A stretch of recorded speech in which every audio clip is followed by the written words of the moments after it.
Assalamualaikum warahmatullahi wabarakatuh. Perkenalkan, kami dari kelompok 3 yang beranggotakan saya sendiri, Yulinda Putri, NIM B200180416, Retno Kili Suci, NIM B200180417, Ruli Anggraini, NIM B200180420, dan Mega Putri Utami, NIM B200180421. Di sini kami akan menjelaskan tentang penilaian internal. Yang pertama, saya akan menjelaskan tentang sifat audit internal. Dasar tujuan dan strategi internal audit adalah kelebihan dan kekurangan internal, kesempatan dan ancaman dari luar, dan pernyataan tujuan yang jelas. Kunci kelebihan internal terlihat dalam kelebihan suatu badan usaha yang tidak dapat ditandingi atau ditiru oleh kompetitor. Membangun keuntungan kompetitif dapat dilakukan dengan cara memanfaatkan kompetensi yang tidak dapat ditandingi kompetitor lain. Proses dalam melakukan audit internal, informasi dikumpulkan dari 1. Manajemen, 2. Pemasaran, 3. Keuangan dan akuntansi, 4. Produksi dan operasi, 5. Penelitian dan pengembangan, 6. Sistem manajemen informasi. Keterikatan dalam melakukan audit manajemen. Strategi internal memberikan suatu cara untuk memahami kebiasaan dan fungsi serta efek dari keputusan yang diberlakukan dari fungsi bisnis yang lain dalam suatu perusahaan. Yang kedua, saya akan menjelaskan tentang The Result Based View. Pendekatan RBV sehubungan dalam keuntungan kompetitif menyatakan bahwa sumber daya internal lebih penting bagi perusahaan daripada faktor eksternal dalam mendapatkan dan mempertahankan keuntungan kompetitif. Faktor-faktor yang paling menentukan kondisi perusahaan adalah 1. Physical result, semua aset fisik yang dimiliki. 2. Human result, semua pegawai, pengalaman, pengetahuan, dan kemampuan. 3. Organization result, berupa struktur perusahaan, proses perencanaan, sistem informasi, paten, merek, hak cipta, database, dan sebagainya. Selanjutnya adalah marketing. Yang pertama adalah customer analysis, yakni seperti survei pelanggan, informasi pelanggan, dan strategi pemasaran. Yang kedua yaitu selling produk atau service, yakni seperti promosi penjualan, iklan, hubungan dengan distributor, hubungan dengan pelanggan. Yang ketiga yaitu produk dan service planning, seperti kualitas, penghapusan produk lama, kemasan, dan garansi. Yang keempat adalah pricing, yakni penentuan harga berdasarkan konsumen, pemerintah, supplier, distributor, dan harga pesaing. Selanjutnya yaitu distribution, yaitu pabrik dan gudang, transportasi, pengeceran, grosir, channel distribusi. Selanjutnya yaitu marketing research, yakni pengumpulan data, merekam data, menganalisis data.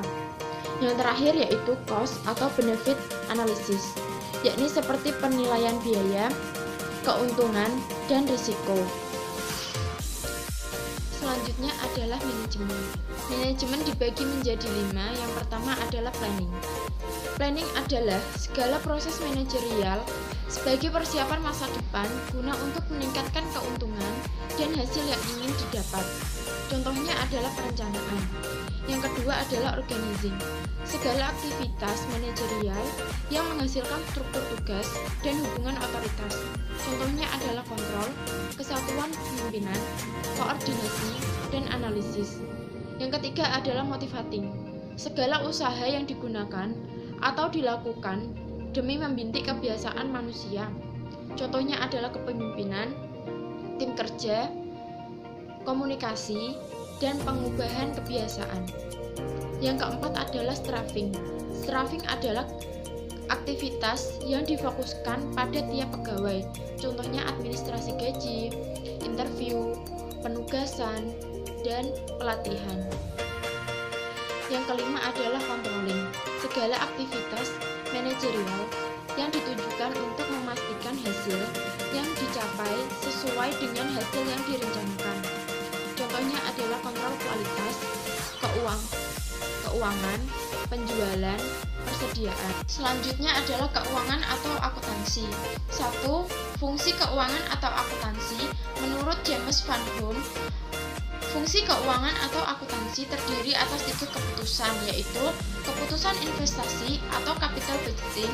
Yang kedua, keputusan pembiayaan atau financing decision. Yang ketiga, keputusan dividen atau dividend decision. 2. Tipe dasar rasio keuangan atau financial ration.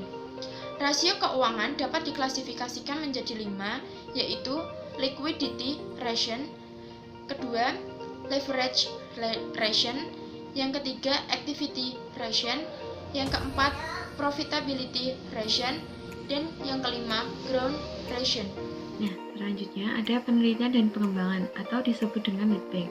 Fungsi-fungsi penelitian dan pengembangan adalah yang pertama, pengembangan produk-produk baru sebelum didahului oleh pesaing. Yang kedua, meningkatkan kualitas produk. Yang ketiga, meningkatkan proses produksi untuk mengurangi biaya.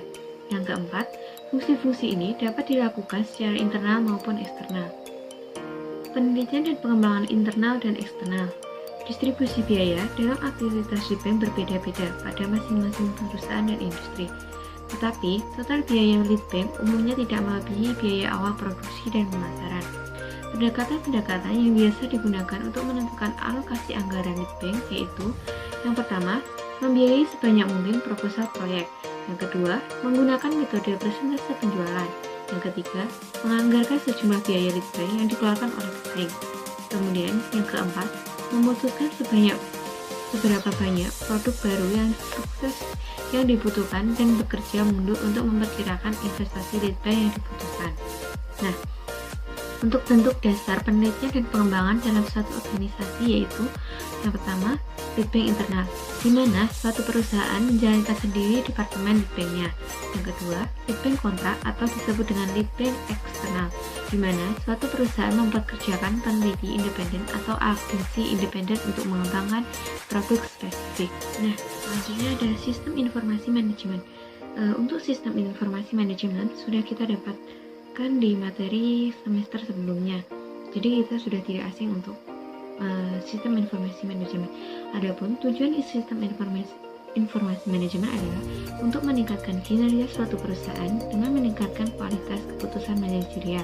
Nah, suatu sistem informasi yang efektif harus dapat mengumpulkan, mengkodekan, menyimpan, menyatukan, dan menyajikan informasi yang dapat menjawab pertanyaan-pertanyaan operasi dan strategis yang penting. Analisis rantai nilai. Value chain analysis adalah suatu proses dalam suatu perusahaan di mana menentukan biaya-biaya yang berhubungan dengan aktivitas organisasi, mulai dari membeli bahan baku, memproduksi barang, hingga memasarkannya.